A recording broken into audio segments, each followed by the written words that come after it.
give me the right to be a human being. I'm born with that right. Now you can keep me from having that if you've got all the policemen and all the jobs on your side.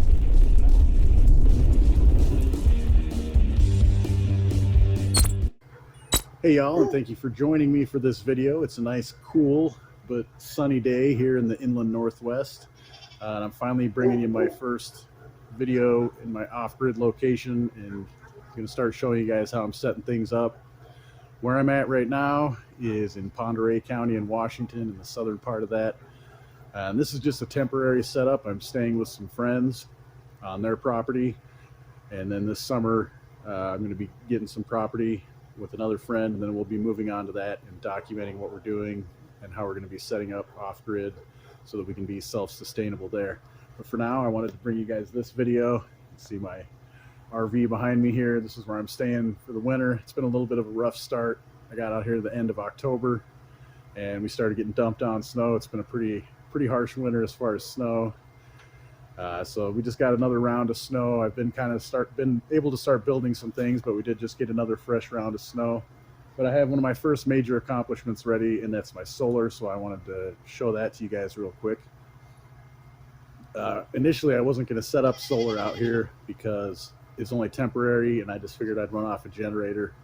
But then after having, especially after Christmas and having more days like this, where it's nice and sunny out and I'm running my generator to keep things on in my RV, it made me realize that I probably should go ahead and get solar so I could take advantage of the energy there. I already have batteries, so I had a bunch of the expense was already there. I just needed the wires, a charger, and the panel, and an inverter. So I did have to spend some money, but I'm going to go ahead and go over everything I have, just what my setup is.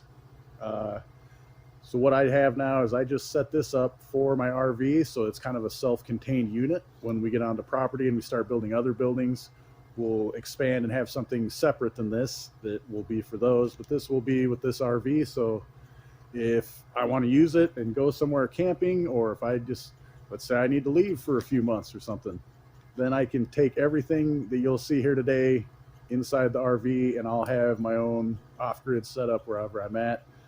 So I'll go ahead and show you what I got so far. Okay, y'all, so I'm going to show you this first. These are my two solar panels that I got for this little system. I might eventually get two more just to make sure I have plenty. But those are mine. This is a 12-volt system I'm using. So there's the panels. This is just a temporary setup. I just set these up here last week just to get it going so I can start getting some energy from the sun. I am going to be putting them right here, mounting them. That'll be the base pallet, and then I'll mount them to this pallet here with the mounting brackets, and I'll set them right there. So it's maybe a little bit further run than is typically recommended. It's going to end up being about a 40-foot run from here all the way to where my batteries are, which is on the front end of my RV there. So that's actually what I'm going to be doing today, is setting this up. So when I bring you next week's video, I'll show you the completed setup of the solar, because I should have it all done by then. But I just wanted to show you here as well. This is just a little room I built for my generators. It was the chicken coop at my old house. I had to break it down, so I just kind of put it up pretty quick.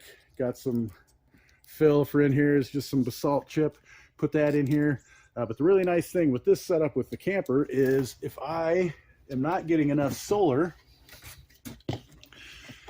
I just plug, this is the plug here for the camper, and I can just plug this directly into either one of these generators here.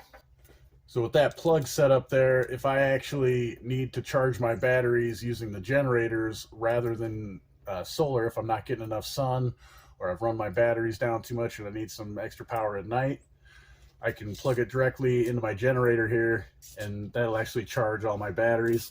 Since I'm using the converter that's built into my camper, I didn't have to buy an AC to DC converter to be able to charge my batteries, which that's pretty big. The people I'm staying with, they have to have a separate switch installed, and they had to buy an AC to DC converter in order to be able to charge their batteries. So having the RV setup that I have, I didn't have to worry about that, so that was kind of nice. Saved me a little bit of time and money there. So that's something to think about if you are planning on doing something like this. And now I'm going to go show you my charger, my batteries, and everything else, the inverter that I have. Okay, so now I'm just going to show you the inverter, my batteries, and the solar charger, and kind of go through those, show you how those kind of work. I have this set up just under the tongue of my RV here. It was a pretty convenient place during these winter months.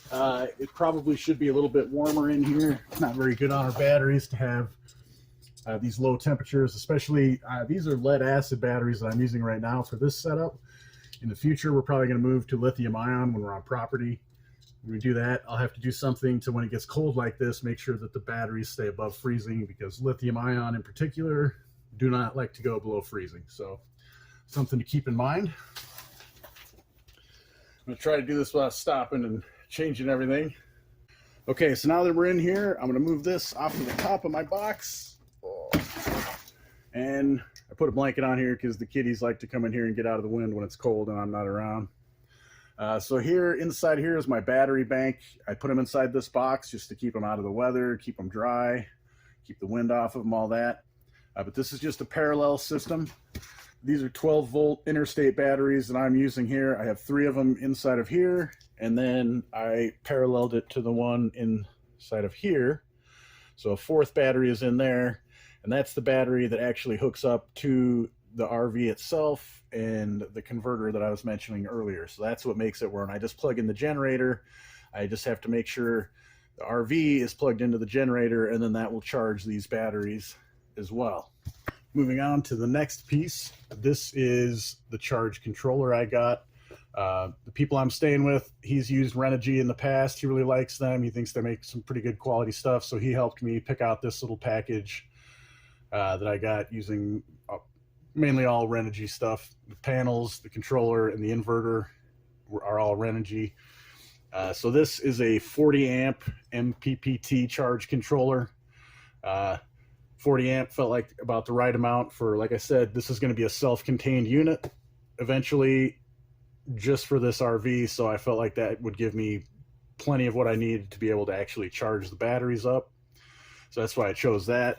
Just going to scroll through. So this here just shows you that the solar panels are charging, shows the battery there, kind of what life it is out. And then if I'm running a load through this, I'm not running a load through my charge controller. That's the wires. If I was running a load here and had a circuit, they would go in here.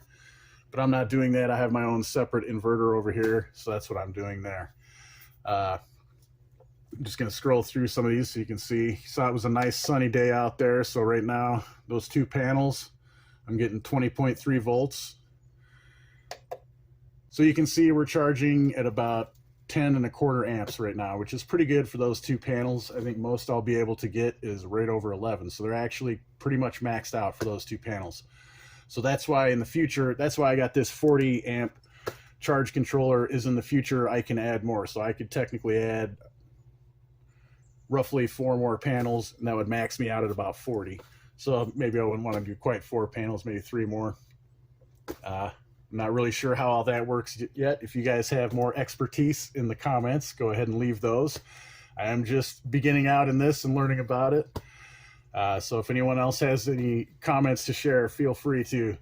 And we'll move on here. So you can see they're charged at 90%. Was 100% a little bit ago, but I did some cooking, used some things, so now they're charging back up. So now we're going to move on to the inverter. So this is the inverter I got. This is what transfers the DC power that's held in the batteries to AC. It inverts it to AC so that then I can use plugs. There's some USB ports. That's one right there. And there's 3 plugs in here. So this is what I use. This one here goes outside to where some of my tools are over here. And so that I can use those. This one here goes back to where the generators are. And that's what I have the RV plugged into right now. That is keeping my refrigerator and all those things going. So this is a 3,000 watt inverter that I got. So just to explain to you how it works. Sorry, I have my mascots here. I have Shaggy and Sebastian. I know it seems like their names are reversed, but when they were kittens, it was a lot different. So anyways, they're here hanging out with me while I explain this to you guys. So what we have is these are the wires that power the inverter. They go down here inside the battery box that I showed you earlier and connect to the batteries. So that's where the power comes into the inverter and then it comes out on this end. Now, a couple of things I do just want to show you here. So there is, like I can plug in right here. There's a corded remote that I could wire into inside the RV so that I could turn it on from in there rather than have to come out here. For now, I just come out here and flip it on. Like I said, there's 3 plugs here. One of the important things that I was told is this one. It's screwed on, so I'm going to leave it on. But that is, I can actually hardwire a circuit in here into this inverter with that.